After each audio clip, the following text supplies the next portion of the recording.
All right, so today we're going to take a look at something that on the surface might seem kind of counterintuitive in military aviation. I think this will be a fun one to dive into. Yeah. You know, when we look at the F-15, that incredible air superiority fighter, it begs the question, right, why introduce the F-16 when the F-15 just seems like it's just better in every way? Yeah, well, I mean, it seems like, choosing a good all-arounder instead of a top-of-the-line specialist, right? Yeah. So, there's a lot to unpack there. Absolutely. So today we're going to use our sources to really get into, why exactly was the F-16 introduced? What was the logic behind that? Yeah, and I think the key takeaway here is that it wasn't just simply about one jet being better than the other. Right. The F-16 really addressed different needs and strategic considerations. Yeah, I mean, I think you hit the nail on the head there. It was all about, filling a specific need. And, one of the things that really stands out in our materials is just how much more affordable the F-16 was compared to the F-15. Right. And this wasn't just about, pinching pennies. It really had a huge impact on how air power could be used, right? Absolutely. I mean, the F-16's lower cost essentially democratized advanced aerial power. Yeah. It allowed more nations, even different branches within a military to field a modern fighter in greater numbers than they could have if they went with the F-15, which was much more expensive. Yeah. So think of it as broadening access to a really vital capability. I like that, democratizing air power. That's a great way to put it. Yeah. So we've got affordability, we've got wider deployment. Right. But the F-16 wasn't just like a cheaper F-15, right? Right. No, exactly. It had a very different design philosophy behind it. Yeah, it really did. And the F-15 was primarily focused on air superiority. Okay. Which is all about, controlling the skies. Yeah. The F-16 was a little different. It was conceived as a true multi-role aircraft. So it could handle air-to-air combat, of course, but it could also do ground attacks, reconnaissance. So this adaptability wasn't just a feature.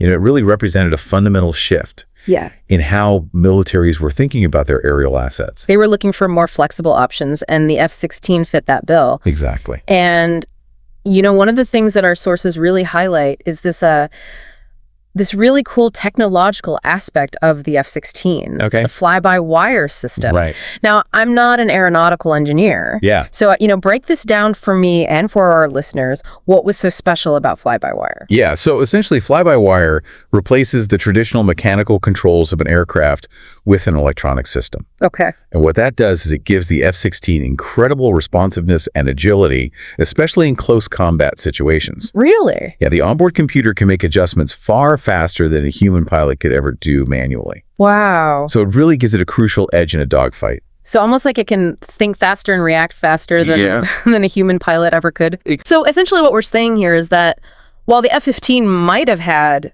more raw power, right, the F-16 with this fly-by-wire system really had a serious edge when it came to maneuverability. Absolutely. So it could it could outmaneuver, right, maybe even its bigger brother in certain situations. Exactly. And that agility, that was one of its defining characteristics. Yeah. And, both are formidable aircraft. Yeah. But that design, enabled by fly-by-wire, it really allowed the F-16 to excel in those dynamic close-range engagements. It's fascinating how that technology just completely changes the game. Yeah. And, beyond the performance aspects, there's another key difference between the F-16 and the F-15 that we see in our sources, and that's the engine configuration. Right. The F-16 has a single engine, right, unlike the F-15's twin engine setup. Exactly. And, our sources suggest that this had some pretty significant practical benefits when it came to things like efficiency and maintenance.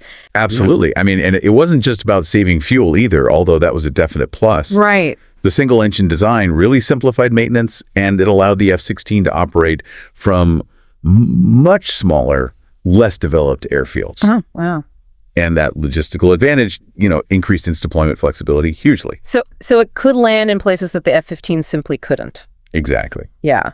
Wow. So, to kind of sum up all these different points, it's clear that the F-16 wasn't introduced to replace the F-15. Right. It wasn't because it was just better. It was a strategic decision based on a whole bunch of factors. Absolutely. Lower cost, which allowed for wider deployment, its multi-role capabilities. Right. That incredible agility from the fly-by-wire system. And then, of course, greater efficiency, ease of maintenance because of that single engine design. Right. So it really filled a different but equally important need in the world of military aviation. Precisely. And It highlights that sometimes those seemingly less powerful options can be incredibly strategic because of factors that go way beyond just, top-tier performance. Yeah. And it raises a really interesting question. In what other areas might we be overlooking the strategic advantages of things like adaptability, cost-effectiveness, efficiency in favor of, just maximizing a capability or, choosing the most powerful option? Yeah, that's something to really think about, and not just in the world of, fighter jets, but in all kinds of different decisions we make in life. So yeah, that's a good point. That's all the time we have for today's deep dive. All right. Really appreciate, sharing your insights on this fascinating topic. Yeah, happy to be here. And to our listeners, we'll catch you next time on the deep dive. See you then.